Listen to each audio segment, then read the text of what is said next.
23 অথবা 29 এপ্রিলের আগে তৃণমূল নেতারা থানায় গিয়ে আত্মসমর্পণ করুন, তা না হলে ব্যবস্থা নেওয়া হবে। তৃণমূল নেতাদের হুঁশিয়ারি দিলেন প্রধানমন্ত্রী নরেন্দ্র মোদী। আজ তিনি ছিলেন বাঁকুড়ার বিষ্ণুপুরে। সেখান থেকেই তিনি রাজ্যের তৃণমূল নেতাদের উদ্দেশ্যে এই মন্তব্য করেন। প্রধানমন্ত্রী বলেন, এটা আমার শেষ ওয়ার্নিং, তা না হলে 4 মের পর কেউ বাঁচবেন না।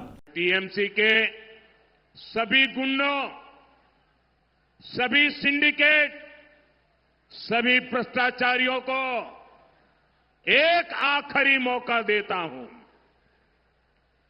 29 अप्रैल से पहले अपने अपने थाने में आत्मसमर्पण कर लो।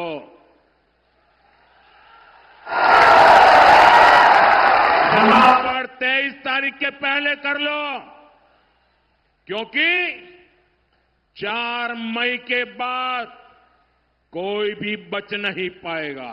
সংসদে বিজেপির আনা মহিলা সংরক্ষণ বিল মুখ থুবড়ে পড়েছে। বিলের সমর্থন সংখ্যাগরিষ্ঠতা পায়নি।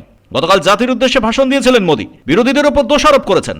বিশেষজ্ঞরা মনে করছেন আজ বিষ্ণুপুরের সভা থেকে ক্রাইসিস ম্যানেজমেন্টের জন্যই এভাবে আরো আগ্রাসী হয়ে উঠলেন মোদী। বিজেপিকে টাইগার সম্বোধন করে তিনি বলেছেন, তৃণমূল এখন টাইগারদের ভয় পাচ্ছে।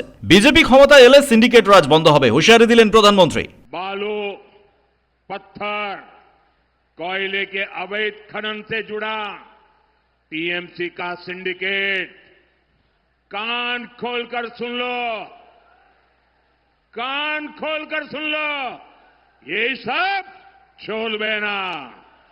ব্যুরো রিপোর্ট, পূবের কলম ডিজিটাল।